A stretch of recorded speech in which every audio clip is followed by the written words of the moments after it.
Hello, everyone, and welcome to another episode of Files Obscura. Today is a very special episode as we have our first collaboration on with us today as we talk about the Benington Triangle and the surrounding area with all the myths and legends about Sasquatch, UFOs, and the disappearances that made the area famous. As always, we are joined today by Vlad. Hey, how's it going? We are also joined by Cece. Hi, guys. And we are joined by our guest today. His name is Sebastian. You can go ahead and find him at his podcast, the Stay Hydrated podcast, on YouTube, Spotify, and Apple Podcasts, and wherever else you may listen to your up-to-date and latest episodes on. So how are you doing today, Sebastian? I'm pretty good. How are you guys? Pretty good. Doing all right. Just chilling, just trying to get some things going on, staying productive during the summer. Nice. I'm just waiting for the weather to change back to summer because it's gone to hell with hail with thunder and lightning at the moment. Oh wow. Oh no. Yeah, that's not good. Yeah, so this will be interesting because I know prior to us actually recording, you were actually cutting out a little bit. So. 2 power cuts in a row. Yep. So this will be interesting. Hopefully, we don't have to redo this episode. Yeah. Yeah, but as always, with the podcast, we want to stay, a little more original with some of these topics. So I had to kind of push myself to talk about something other than the disappearances that made the Bennington Triangle famous, which, I put a few in there because, it's part of the history. It's part of the, the local legends and speculations about what happened. But in my research, I found some other interesting stories that might capture your attention. And hopefully I did a good job in respecting the area and the history behind it. So as always, we play a game of 2 truths and a lie. Sebastian, I kind of ran you through how we do this. Are you ready? I am. Vlad, Cece, are you guys ready? I'm ready. Yep, I'm ready. All right. So our first statement today is, I did a little bit of research, a little bit of history on the area, how it started, how it grew up, and I found a little something out that during the late 1800s, the area, was a bustling town of tourism, with their very high, logging and charcoal industry that they had in the area. Glastonbury was it was a town named after the mountain. Bennington was also one of those areas that sprawled up around this time. But after the area pretty much was barren due to the logging industry, deforesting the whole area, people left, the town dried up, they moved on. So that's fact number 1. Fact number 2, is that the reason why the story stuck out to me was because I've noticed that there was a growing interest in the Bennington Triangle lately due to a spike in the recent disappearances, which for a while, there's been very dormant cases. There may be one every several years, but now we're starting to see cases of a couple of people missing a year, and I think from 2018, like 5 people went missing in the area.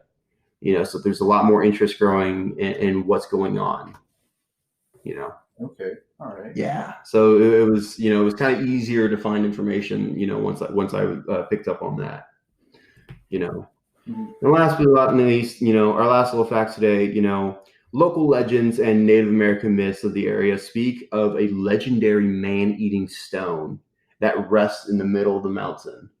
It's said if you get near it or you stand on it, the stone will either consume you or will turn into a softer material and just absorb you until you are disappeared, thus explaining why, nobody ever finds traces of you. Okay. Well, I'm currently trying to decide between the second one and the third one. Yeah. The second one, that's pretty convincing. The third one, if that was false, I'm gonna have to give you props for creativity because that's pretty good. Let's see. I don't know. I feel like the third one's absurd enough to be true. Yeah, that's what I'm thinking. Yeah, I'm hovering around the second one personally. Who knows? Maybe I got lazy this time. Maybe I try to make it easy on you guys. Oh, don't say that. You know what? I'm gonna go ahead and I'm gonna flip a coin. I'm gonna say that it's the third one. You think it's the third I one? think you made up You think I made up the man-eating rock? Yeah, me too. Okay, I'm I'm going going as to well. follow the majority here. I'm going to follow the All right, majority. majority here. rule. You all thought I made up the man-eating rock. Change your mind? I'm thinking of Yeah. this. What are the other two? Can you just repeat them? That the town in the area in the 1800s was, bustling tourist attraction due to the logging industry and everything, and that there's a growing interest in the Benington Triangle recently due to a rising number of cases of people disappearing in the last, decade. I'm gonna change to the first one. You think it's the first one? Yeah. Okay. So Sebastian thinks it's the first one. CC, Vladimir, you both think it's the third one still? Yeah, I'm gonna go with the third because man-eating rock sounds a little bit absurd. I'm going to go for the third one because I think it would be amusing if he actually came up with that story. 'Cause Okay. I'm just hoping. Okay. I'm like, all right, you know what? I'm going to give him the benefit All of right. the doubt. I'm going to give you guys I'm more. hoping it's real. In your mind? We all settled? We're Yeah. settled. Maybe I'll get this one right for once. All right. I'm going to go ahead and lock you guys in that. Sebastian picked the first one. CC and Vladimir, you guys picked the third one. Let's get on with some facts. So, of course, as always, I decided, let's start from the beginning. Let's look at the mountain itself and try to look up some prehistory before, colonization and people charted the areas. So Glastonbury Mountain, is where most of these sightings and paranormal encounters happen, which is where the Bennington Triangle is located, and is located on the, I believe it's the southwest side of the mountain.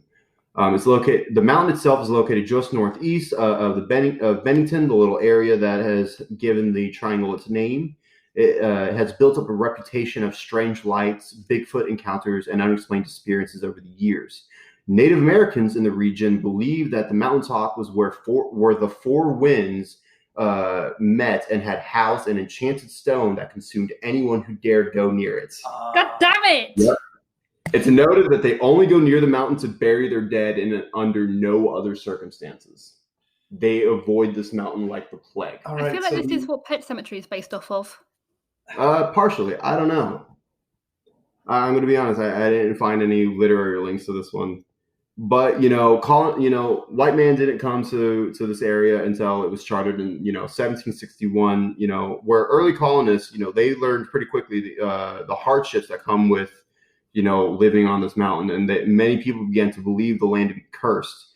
The town would see a very short-lived prosperity during the 1800s as a lumber town, where they would also produce their own charcoal. Many people came to Bennington as it was even known as a tourist town, but by the end of the 1800s, the mountain was deforested and residents began to move. By this time, only one family remained, and in 1937, the township was officially unrecognized in Bennington. So nobody got it right. So I should have stayed a second. I Nobody should have got it stayed right. a second. Nobody got it right. It was the one I tried to make Wow. the most obvious. That's the one I don't know. I just felt like, no, this one has to be. No. Mm-mm. Mm-mm. All right. So yeah, I knocked off 3 of y'all Look at out. that. God damn it! Yeah. I've not got any of them yet. I feel so bad at this.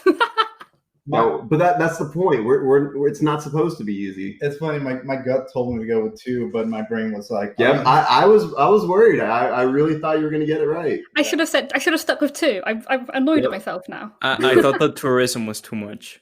Shoulda, Like, coulda, woulda. It was a lumber town that had tourists. I thought, no. No, couldn't yeah, be. but no, I was surprised when I saw that too. I was like, oh, that's Yeah. interesting. Yeah. I'm still waiting for you to come up with some kind of crazy story about like man eating rocks for like. Oh yeah, right. Like at some point, one of the lies has to be absurd. It has to be. I'm so glad I found out about that man eating rock stuff. That's so because I found like this random like old newspaper clipping of an image of a man eating rock somewhere on the internet, and all I could remember in the back of my head was like, even if this is like 1% true, I have to know the story behind this. That's where my mind went. That was good. But there's a lot of local folklore and legend and stuff. And so there's some authors that I looked into. One very prominent author, Joseph Citro, a New England folklore author, wrote in his book, The Vermont Monster Guide, about the man-eating rock as a possible explanation for the disappearances that made the area famous. He wrote, "No one alive has seen this dangerous anomaly on Glastonbury Mountain. Native Americans knew of it and warned people away.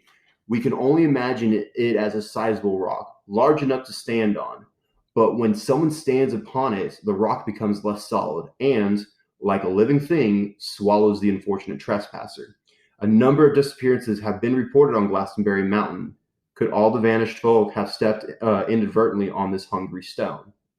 which has been offered as some lore explanation for the people that have disappeared. And there's numerous cases of people who have disappeared without a trace, or without with no warning sign. And with certain individuals, there's discussions of people having either just run away or to other extreme situations of a serial killer on the loose. And in one particular story of an 8-year-old boy who was lost and never found, some theories suggest that his mother actually killed him and fed him to pigs. Like, yeah, it's all kinds of wild and out there. Now I kind of want to go. Right? I want to see it in real life. It absorbs me. You're like, oh, this is so fucked up. When can I get there? I want to start throwing things on top of rocks and see if suddenly it disappears. Admittedly, the game dev in me is like, I want to take this into a video game. This would be a really fun video game. Let's throw a character into a man-eating rock and see what the fuck happens. I want to sit in the man-eating rock. Maybe you enter like a parallel universe or something. The thing is, yeah, exactly. And there you go, bye-bye. Yeah. I'm good. I mean, is it worth it? I mean, I throw a squirrel to see if it does anything, but that's it. You just see a squirrel just disappear into a rock, just yeet. No, it's more like pudding or something, or like quicksand. It just slowly gets absorbed. No, that gives me memories I don't need to remember. It feels like a video game glitch in real life. Almost. Yeah. No grip. And you'll be surprised whenever I was doing research on the man-eating rock, how many like supposedly famous rocks there are in New England. Oh no. Yeah, it's weird. All kinds of stuff from like petroglyph carvings or Viking land declaration stones or whatever, to like the Devil's Footprint was one I found. And it's just so many things. There are too many famous rocks. Right. The only famous rocks I know from where I am is Stonehenge. Right. So, but there's a lot of other interesting activity that that have been reported, such as Bigfoot. Now, Bigfoot, I don't know how into Sasquatch you guys are, but I find it very fun to talk about. I find it very fun to speculate. I won't say necessarily I believe, but it's fun. It's one of those fun things that I like to encourage. I mean, it's like me and ghosts. I don't believe in Bigfoot, but I would like to believe that something like Bigfoot or a Sasquatch or a Yeti, whatever, exists, because it's kind of a fun idea that this sort of not exactly evolved, but intelligent creature lives almost alongside us. Yeah. And whenever I was looking up reports, I tried to find some that were like corroborated or printed in newspaper reports. There's a lot of ones that just didn't make any sense or were easily explained away as bears, but there's still been so many supposed sightings. I wrote a few of them down, with sightings of Bigfoots ranging in the area. The earliest report that I was able to find was in 1879. The New York Times reported that 2 hunters had happened upon a wild man while hunting in the heavily wooded area just north of Pownal. I don't know how you pronounce that, Pownal. I tried my best, going to be honest. The hunters, when they saw this creature, they were startled, because it was like apparently standing up and jumped off, this rocky cliffside, this rocky precipice. And one of the hunters, they shot at it, wounding the creature. And this creature would then turn around and scream wildly and violently, in pain, clutching where it was shot, before it would then charge at the 2 hunters, to which the hunters would then promptly drop their weapons and run in the other direction. Of course we can assume they made it out alive because that's how we got the story, but why would they drop their weapons? Yeah, surely you shoot it and then leg it afterwards. That's what I would do. That's all I can give you, being so panicked. Well, because one hunter shot it and it only pissed it off. Yeah. Obviously, you don't want to be associated with the thing that just pissed it off. So, when did this happen again? 1879. Maybe it was one of those pistols that you have to it takes a while to flintlock and all that. Yeah, it probably is a flintlock. Yeah, like a musket. If that's the case, then I wouldn't want to be carrying around this thing that takes forever to load. Yeah, because I know breech rifles weren't really a thing until much later after the Civil War. So I mean, this is only 14, 15 years after the Civil War. So yeah. I can see them being around, but they weren't really popular because breech rifles are what led to us using our modern magazines and stuff like that. It was like they were plus they were hunters. I mean, they probably didn't have like the latest technology. Yeah, exactly. They had what their fathers had. You know, Mm-hmm. they had what they were able to fix. So that's fair. You know, I even saw other reports of stagecoaches around this time in the late 1800s that were being attacked and turned over by these wild men. So that's interesting. Yeah, like there was a lot of strange reports that you would see the quote unquote Bennington monster. But like I said, a lot of people speculate that they were bears, much like this next case. There's one account I found as recent as September of 2003 is of a Winooski man who spotted what he claimed was a Bigfoot heading into the woods near Route 7 towards Glastonbury Mountain around dusk. Whenever he told officials, they shrugged it off, claiming it was more likely an upright bear as there's a large population that live around the mountain. Which I can understand that explanation, but at the same time, I'm pretty sure I can tell the difference between a bear and something that looks like a hairy humanoid. I mean, at the point of argument of, I guess, is the best you could say against it was, how far away was it? Yeah, exactly. Because after a certain point, yes, I'll admit I'm going to have a hard time being able to give you a true answer. Yeah, and it could have been like foggy, nighttime. They could have been drunk. Well, it's around dusk, so sun's yeah, still it's not the out, best lighting. Yeah. So there's an argument for and against either side. Really be out and bright. So I think it's early enough. Might have been tired, but still, I don't know. If you're a hunter, you're used to being up at early, ungodly hours. Mm-hmm. So, yeah, that's just my take on it. And of course, I try to look up, UFO facts and accounts like that, and I was blown away by just how many UFO, encounters or sightings that are in Vermont. So much so that, they have, if you want to go to a place in America to have your best chance of finding a possible sighting, Vermont's the place to go. With odds set to every 205 people to 1 is going to encounter something. With it most predominantly being in the springtime and the summertime is whenever you're going to see a lot of, possible sightings. Versus us in Texas, whenever I looked it up, the odds of you finding an encounter here in Texas is like 3,349 to 1. You think that's quite big odds? Yeah, it's quite a big difference. But then again, Texas is the second largest state and like the first most populated state. So I'm going to throw out a theory out there. Do you think it's possible that the reason people see UFOs more often in Vermont might be because of the light pollution? I mean, it's possible, but you got to keep in mind most of these reports do still come out around Glastonbury, and Glastonbury is out in the middle of nowhere. Yeah, that's what I'm saying. There's like it's not because I've lived in both, the middle of nowhere and a desert. I've lived out in the countryside up in Illinois, and I've lived in the city here. I can tell you from my own personal experience, when it comes to light pollution, there's a very distinct difference between an isolated orb or glowing mass in the sky and the low hum of light that you see off in the horizon. Okay, so you don't think light pollution makes a difference? I don't think it makes much of a difference. Okay.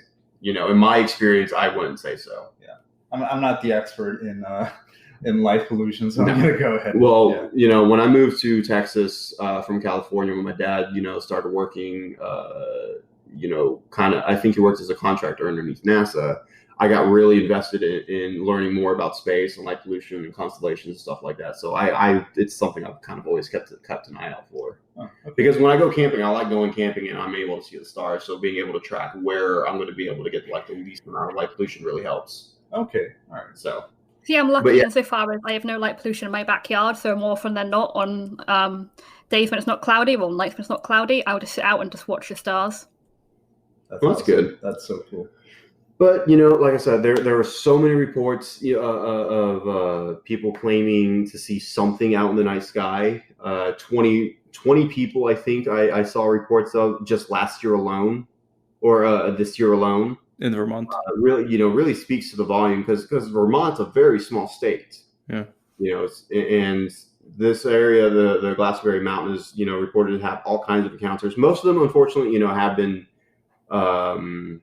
reasoned off to be either military experiments, weather phenomena, this, that, or the other. And with what I've seen, the stuff that I've read in my own private investigation, it was more or less I agree with it.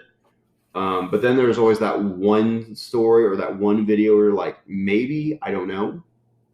So and people really started to respond to this area, especially in 1966, because there was a noticeable rise in activity all over the state. So much so that the U.S. started getting involved in researching this whenever they started looking into their Project Blue Book program and stuff like that. When they were really looking into UFO activity, this was one of the predominant areas that they would do research in.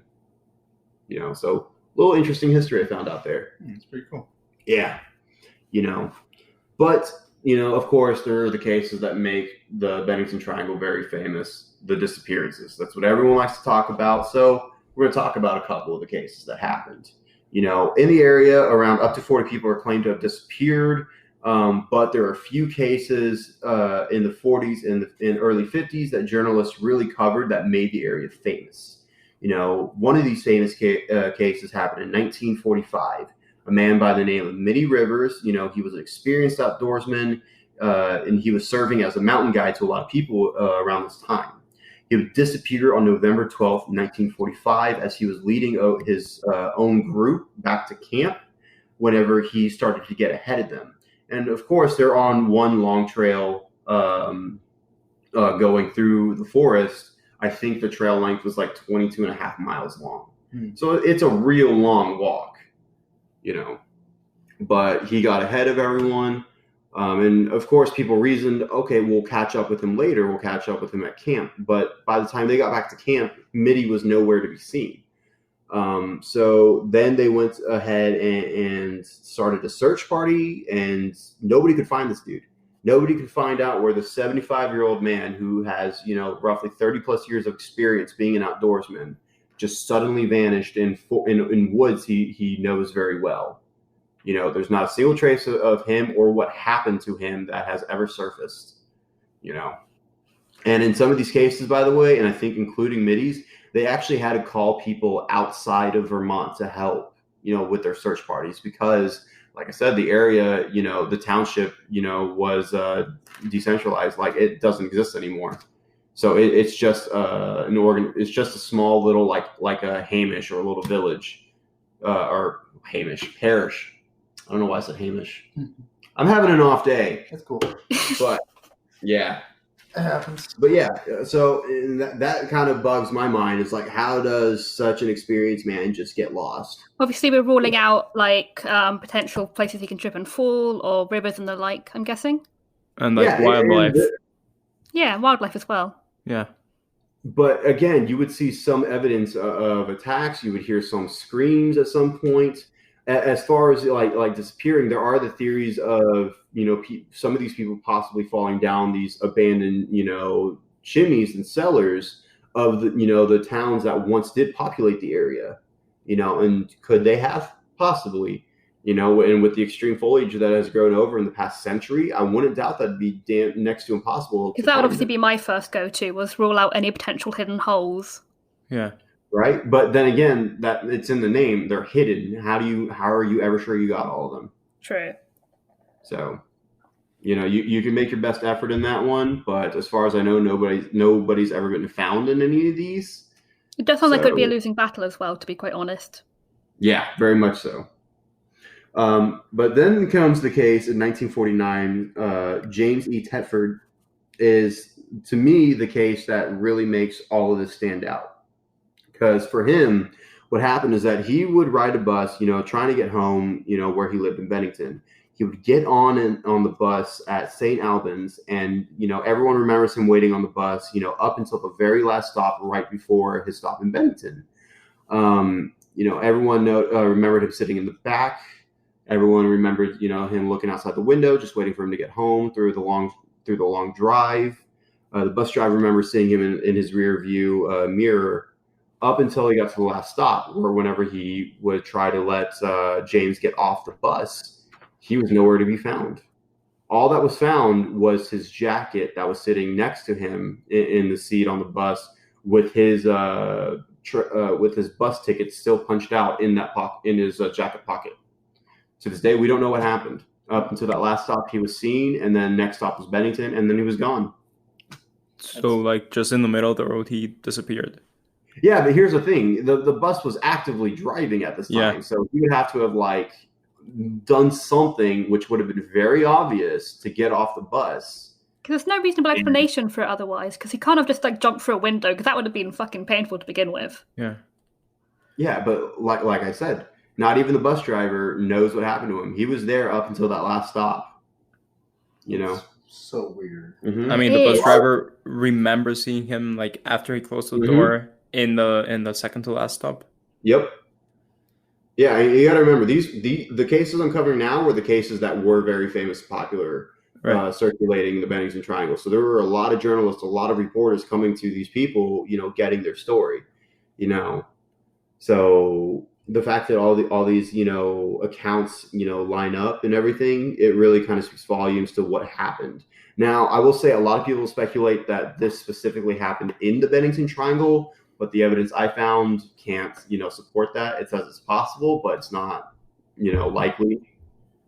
But yeah, like I said, this case specifically, you know, is surprising to me because you're on a moving vehicle to have just disappeared. You know, all the other cases are people traveling through trails and disappearing. And yes, it's still strange, especially that there's only one trail that everyone follows and you're just suddenly gone. Yes, even with animals and wildlife that could take you and maybe you'll never find them again, you still don't find a trace of them. You know, no dropped phone or no dropped water bottles, backpacks, torn clothing, you know, nothing, you know, blood, anything like that. You don't see anything like that, you know. A lot of these times, these trails stop off in the middle of nowhere, or they'll lead right up to a highway and then just disappear, as if like they got picked up by somebody. And were there other people on the bus, not only the bus driver? Yeah, like there were other people on the bus getting off at different stops, and everyone remembered him up until that last stop, because he was the last rider. He would have gotten off at Bennington. That's the end of the line. It feels like glitch in the Matrix. I don't know. The Matrix goes into simulation theory, and that's a whole nother rabbit hole. Yeah. So he was the only rider from like the second to last stop to Bennington. Yeah, he was the only rider to Bennington, as far as I know. I keep thinking this place sounds like. It just sounds like bad news all around. You got UFOs and disappearing people and Bigfoot and whatever. I still want to go. I still want to explore it. You know, it's funny because this is the triangle that's famous in the New England region, but there's one that's actually even worse that I found. You found a worse triangle in this? Yeah, it's in Massachusetts. It's called the Bridgewater Triangle. Oh, cool. I only knew the Bermuda Triangle existed, so I'm learning a lot right now. Yeah. But this has a lot of, interesting implications, for rabbit hole discussions like UFOs and stuff like that. Because you guys know I'm a very firm believer in, UFOs and the possibility of what's out there. I'm open to the idea of what we could find and all that. I mean, that's why we did a SETI episode. Mm-hmm. So what I'm thinking with this bus rider is that. Okay, it's just random theory, but maybe he wanted to sort of like leave his life. He was tired of his life, tired of his family, and he was friends with the bus driver. I mean, and they made a pact that it's like, okay, I'm gonna sort of disappear because he had, he was on good terms with his family. Mm-hmm. He was very friendly with everyone, but he just was one of those people who enjoyed a simple life. He'd go to work, he'd go home, relax, and that's it. And maybe he got tired of the simple life. I mean, possibly. And he saw it as an opportunity, sort of like there were so many disappearances that it's like, I mean, I could just be one more. I mean, possibly, yeah. But I'm not the guy to answer that. This happened, 70 years ago. Yeah, so, you can't get it to that extent. But other theories about James's case in particular is that people may have misremembered, who it was that they saw, or misassociated James with somebody else that they saw on the bus that got off at a different time. Yeah. It still doesn't answer what happened to James because he never came back to his family. Yeah.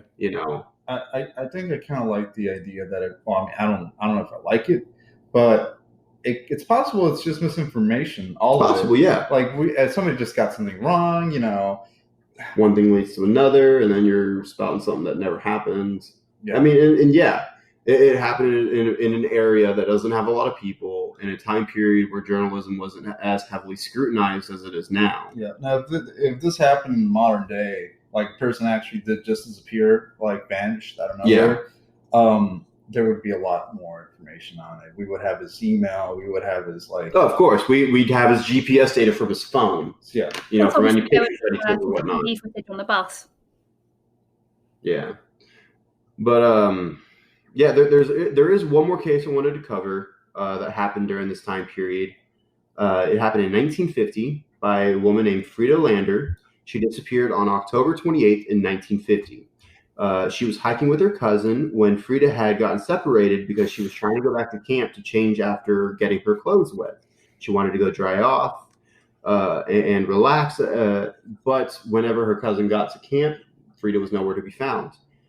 A massive search was eventually, mounted by the police, by volunteers, by firemen, and even the military, were brought in to look for her.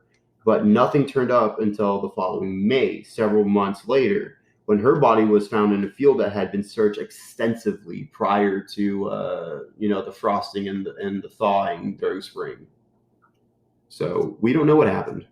Just one day her body was there after it had not been there for October, November, December, January, February, March, April. That's 6 months right there. 6 months. It feels like it's almost purposely dumped. Almost. Mm-hmm. I didn't get too much into the details of her body as it was found, but yeah, it was definitely strange. And due to the nature of a lot of these cases, that's why a lot of people talk about, UFOs or the man-eating rock being possible explanations to, what they're finding here. Apart from sort of the Native American tales, what's the earliest case? Like I said, the earliest case I found of anybody disappearing was in the early 20s, early 30s, but possible cases could date back even sooner. Just they weren't recorded. Right, and the latest, which one was it? Well, they start all the disappearances really kind of died off in the mid 60s. I haven't really found any cases other than the occasional here or there. Right. Stories. And a lot of people actually speculate that a big reason for that is because there wasn't anything paranormal that happened with these people's disappearances. There was just a serial killer, is what a lot of people think. Yeah, that's what I'm thinking. But then again, it runs into the question, how do you not leave any evidence? How do you just find these people on a 22.5-mile stretch of trail? It'd be sheer luck, wouldn't it? It would be absolute sheer luck. Yeah, exactly. Or he could track them. How often you'd have to be out there hunting these people for the one straggler, and how much you'd have to be following that person out in the middle of the forest. Maybe he got a kick out of sort of finding somebody entering the trail and hunting them. Possibly. But then, comes to the other question. How do you do it and not leave any trace? Yeah. Nobody's screaming, no bloody footprints or blood, surely, yeah. Scuffle, no evidence being left behind, a backpack, water trail, tuft of hair even. Hat, anything.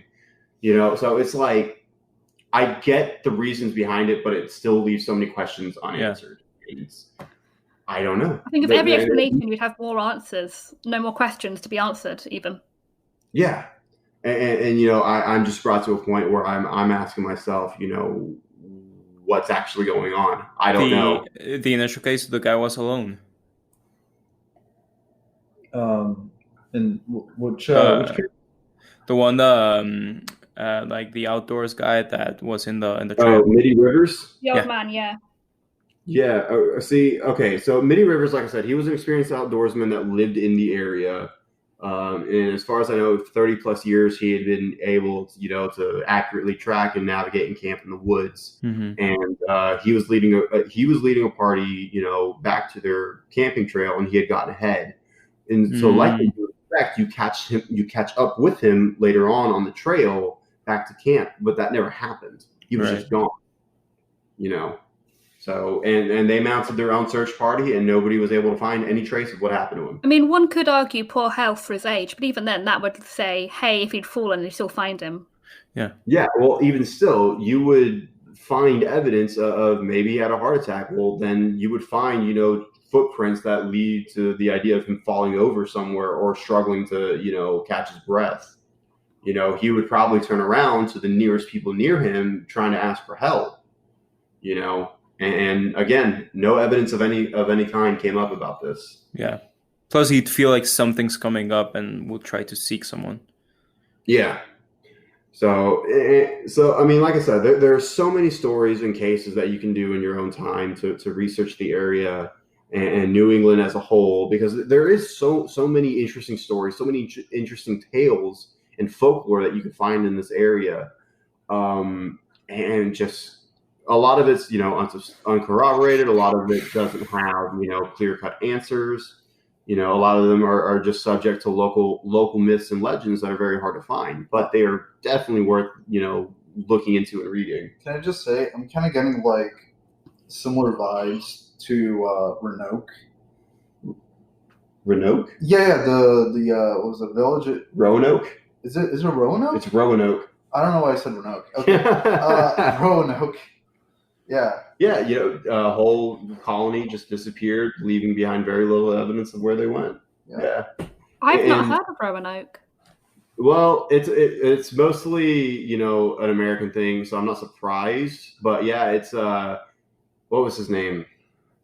John Smith, like every other explorer that we know of. I'm pretty sure every explorer was John Smith. Pretty much every other explorer was John Smith, but there was a man who came and colonized a certain part of Virginia, and settled on an island, named it Roanoke, and he had to leave, to go get more supplies and more settlers back from England. But that's whenever the 7 Years' War broke out, and he had to stay and help England, so he was stuck there for 3 years. When he came back, the colony was gone, and all they found scratched on a wooden pole was the word Croatoan, which is one of the Native American tribes that lived in the area. So they assumed that that's where they went, but they never found him. Yeah, that sounds like a massacre. Yeah. Possibly, but there's no evidence of a massacre. I guess you'd find like blood and stuff if there was. I mean, but 3 years later, it's going to dry up. Plus, still, you would find evidence of your dead tribesmen or integrated women in these Native American tribes. Well, what I'm kind of starting to think is perhaps they were just really good at cleaning up. I mean, yeah. I don't think we should underestimate the Native Americans. Well, no, they were invading their land. They would take pride in their attack. They would show off.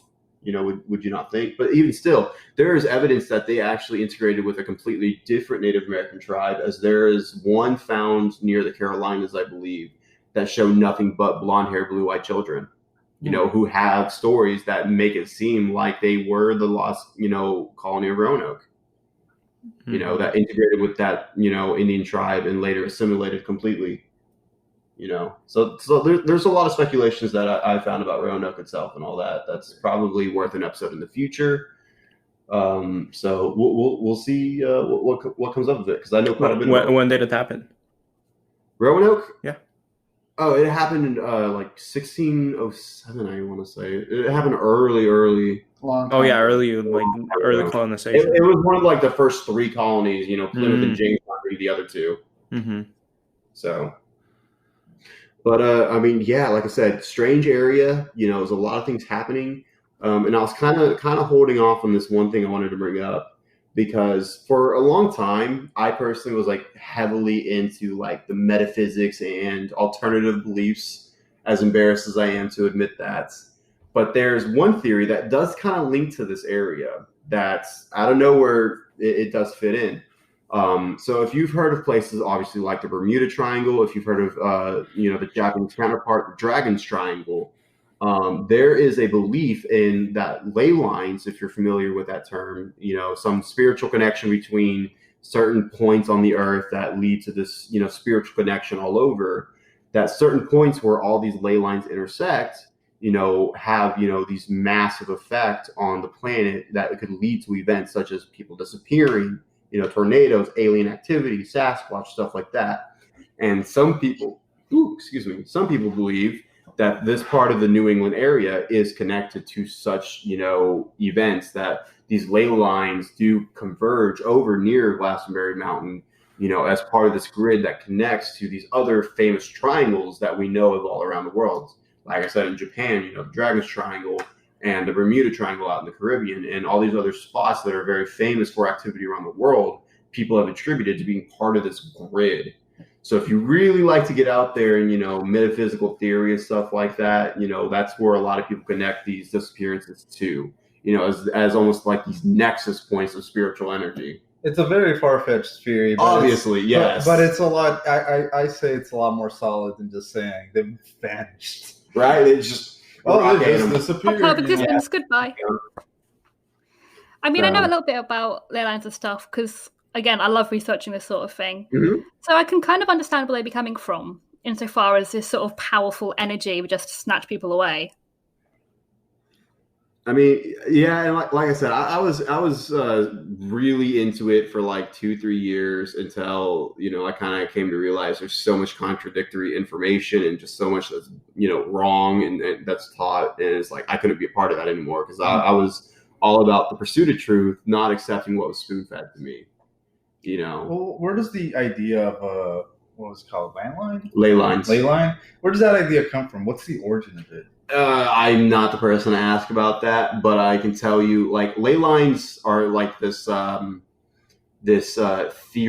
theoretical system of geopoints, if you will, that connect in a line. Like it's believed that this is why certain monuments were built in certain areas, especially in Europe. In England, I know you can find places like certain churches, old Viking mounds and stuff like that. Even Stonehenge falls on a lot of these different ley lines, and when you draw lines connected them and then you expand these lines all around the globe and you find all these other points, you're able to find a lot of these other monuments, like the pyramids out in Giza, the pyramids out in, Chichen Itza in Mexico. A lot of these sites supposedly fall on these ley lines, and they create like a global network in that theory of like just some sort of spiritual ethereal connection, which doesn't make sense. That's interesting. Yeah, but when you do go into like Google Maps and stuff, a lot of these places do line up. They do connect.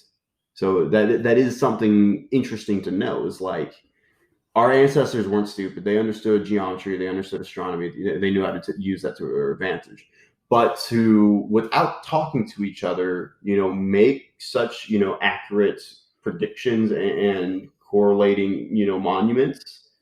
I don't know. It just seems like a lot to me. Yeah, at what point do we want to attribute coincidence alongside purpose?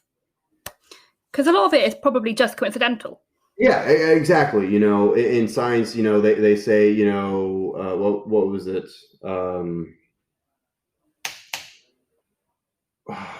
It's like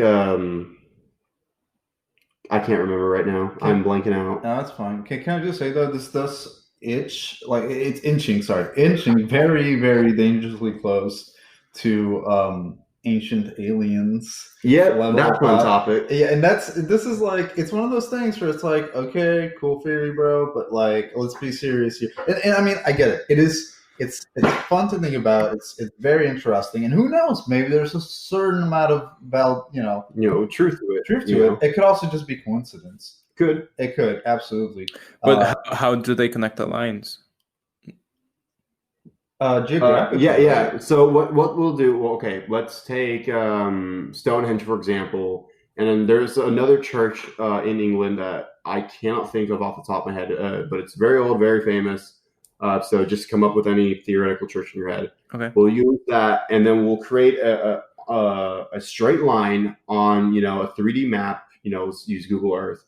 We'll create a straight line between these 2 points, and then you just keep mathematically extending those lines in both directions.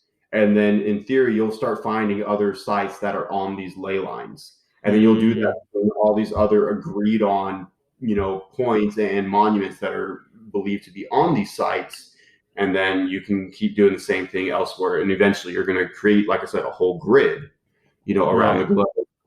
And there's other people who have gone even farther into talking about how it works. Like I said, I'm not the person to ask. If you're interested in ley lines and their possible real life implications, do your own research. I always highly encourage it, because I like I said, I'm not the authority to ask. I'm just something I remember from my past. I felt is relevant now. Yeah. So. But yeah, I mean, that's really kind of a lot of the gist of the mysteries that have been going on, in this area. Like I said, I felt like it was an interesting kind of thing to cover, because I did want to cover, forests, because there's a lot of interesting things that happened. I was originally turned on to the idea by, a book called Missing 411 that talks about all these cases of disappearing people out in our national forests and parks, because especially there's cases very famous, from near where I live out in California. Whenever I was there, you find cases from Joshua Tree, which was a national park that I frequented very, very much. There's cases out in the middle of the desert that you hear all the time from these famous parks. People just up and vanish. We don't know where they are, or we'll find them miles away. With experiencing things that don't make sense to us. You hear cases about people whose compasses, they were turned around that made no sense. Very few cases of people whose bodies were found, were found in extraordinary circumstances that would make no sense even for like the most adept person. I feel like there's a lot of mystery that comes with a forest. Of course. Again, obviously, to some extent, there is obviously the fact that people will have fallen or they'll have drowned. So obviously there's going to be a couple of cases of that where they haven't been found because they have fallen down somewhere very, very deep, or they've been caught in a river somewhere. Plus, it's very easy to get lost. Yeah, extremely and easy. you get very frustrated and just start walking any direction. One thing that leads to another, and you disappear. Yeah, it's just like miles and miles, and you never know how far away it is. It's a terrifying place to be in. If you're not like prepared. Oh yeah, I mean, you could be there till you die. And I like to go camping, at least once a year and all that. I love camping. I like to stay active and experience the outdoors as much as I can. But even I know is like, if you're not careful, you're gonna get screwed over. There's gonna be a day where you make that one wrong move, and it's just gonna build into so many other things. And next thing you know, it's nighttime. You don't have a fire. You don't know where camp is. Yeah. And you're screwed. See, that's why I never go walking with my father. He gets lost all the time. And I'm like, yeah, no, you get lost. I'm going to stay safe. Well, I live for the outdoors. I love it. I wish I could go out a lot more, which is I hope to do, by the end of this year, hopefully the start of next year. But, it's no joke. It's dangerous out there. You got to know what you're doing. You got to be prepared, and always, if you can, be with people who have experience. If you're not that experienced going outdoors, don't think you can be smart and brave it on your own. I mean, you don't know what can happen to you. Even where I live, I go to the moors, which are nearby me, if I want to go out somewhere. And even then, there's the fact that I've been caught waist deep in a bog before, and that is absolutely terrifying in and of itself. But there's also adders and stuff around where I live, which obviously, if you get bit by a snake, they're not extremely poisonous. It's not going to kill you in England, but it's still going to be bloody painful. Yeah, and obviously, even in minor situations like that, you're going to want to be careful, because again, you don't know what could happen to you. Yeah, they may not be poisonous, but now you have, a bite that can turn infected, You get ticks and all sorts as well. I mean, there's so many people who I know who've injured themselves. Yeah, you have so much that can affect you in the outdoors, from the minor scrapes and bruises to, serious infections and disease from, just, being outside. It's no wonder people don't want to go out anymore. I enjoy it. Like I said, I like being part of, the outdoor lifestyle, but, I do respect it. I also know it can kill me if it wants to. So. Yeah, I like the outdoors, but being cautious outdoors. Yeah, you have to respect it. I think that's the thing. Mm-hmm. Respect that always, you're in a hostile environment. Yeah, always, clean up after your mess. Don't leave, any trash. Make sure your fires are put out. Make sure you have, emergency, first aid kits, flares, whatever you would need. Make sure you have backup equipment in case you might lose something. You don't know. I mean, I used to carry a pocket knife on me. Yeah, it's always a good start. Always have a knife to some degree, because a knife is, infinitely useless when you're outside. So, but what's up? Do you mean infinitely useful? Yeah, that's what I said. You said useless. Oh, I meant infinitely useful. I totally meant useful. Okay. Oh God, I've been having. You're having a day, time. Aaron. You really are. I know I'm losing it. Going back to work again has really been screwing me over. But that's part of my charm. I am delightfully stupid. I know that. At least they caught it. Yeah, I'm glad you guys caught it, because I was going to keep going and not comment on it at all. I thought I had it right, but it was this has been a fun episode. I didn't intend for it to be a little shorter, but I'm kind of glad it was because we've had a few longer episodes and they've been I think our last one was like an hour and a half odd. Yeah, something like that. Hour 40 minutes almost. Yeah, if we had a pretty long one last one.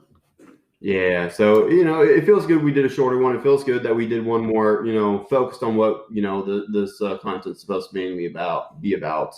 And it was nice covering some disappearances for once. Just out of nowhere. Yeah. Because I really enjoyed digging into the local legends. I enjoyed finding out the cool little stories I didn't know before. Mm-hmm. So I'm glad I got you all, by the way, on the 2 Truths and a Lie. I'm glad you guys went for I am so miffed I moved to 3. I should have stuck with 2. You guys should have. Oh, I'm so miffed at You myself. won against the odds. Yeah, but that's what makes this fun. That's what I like, because I think so far Vlad's won 2 of them. I think CC's won 1 episode. And on the vampire episode that I did with you, I think I lost that one. Yeah, you did. We're gonna come up with like a whole scoreboard and everything. Yeah. One of these days we gotta come up like the man-eating rock. That would have been brilliant. That would have been brilliant. It would have been an amazing lie. If you like, yeah. Exactly. That's what made it so much better, that it was actually true. See, I was thinking that might not be a lie, because I've looked into enough sort of Native American sort of folklore to think that there's every possibility that could be true. But at the same time, I don't trust that it's true. Something in your gut was like, nah. It can't be. I just felt it was too random. I mean, a man-eating rock, I don't know, it's difficult to get there. Right? I could have sworn I was like, Aaron came up with that one. That was one of Aaron's like. No, I wish it was. No, I always get you guys on my lies because I make them very simple. I don't make them stand out. I do that on purpose. I am going to be so ready for the next one. I'm going to win one. You think so? But next one, I don't think is going to be me. I think Vlad's going to host our next one, I think. Yeah, I should be hosting the next one. So now you got to learn Vlad. You've been learning me for a long time. Oh, I might be screwed over on that one then. Yeah, you might. But as always, it was wonderful having you on today, Sebastian. Yeah, thanks a lot. You were able to help us. This was great. I learned a lot. How did you like the episode? I mean, I loved it. Thank you. Yeah. I know it's a bit different from your formula on your show, Stay Hydrated. Which again, thank you for letting me be a guest on your show. For sure, man. It was a lot of fun. I was glad we were able to get. Yeah, it was a great conversation. Yeah. And hopefully we can do some more work in the future. For sure, man. Yeah, let's keep in touch. Here, I like working with you. And as we grow, I just want us all to keep growing and connecting more. For sure. I mean, well, I look forward to potentially seeing you again because you're quite cool. Thanks. Yeah. It was really fun recording with you. Yeah, and as our first collaboration, I'd like to say, I think it was a massive success for all of us. I agree. No, I'm glad. Yeah. You guys were really welcoming. You let me talk. It was really great. Yeah, absolutely. That's all we want to do. We're all about the conversation. We're all about the people, man. So, we're gonna keep growing. We'll keep in touch. See if we can do some more work in the future. For sure. But like I said, if you guys have forgotten, you can go ahead and check him out over at his podcast, Stay Hydrated. You can go ahead and find that at YouTube, Apple Podcast, or Spotify, or wherever else you might listen to your podcast. Anywhere else. Anywhere else. If I'm not there, it doesn't show podcasts. So, as always, you can go ahead and follow us on our social media over on Instagram and on Twitter, and you can join us on our Facebook page over at Files Obscura. we are going to be posting a lot more new content, and with us hopefully launching YouTube within the next few weeks. I am saying hopefully because I don't want to jinx it with everything going so well. We'll be able to provide more content over there, and we hope to see you guys help us grow on that platform as well. With much love, we say goodbye. Bye, guys. You guys have a good one. Bye. Later.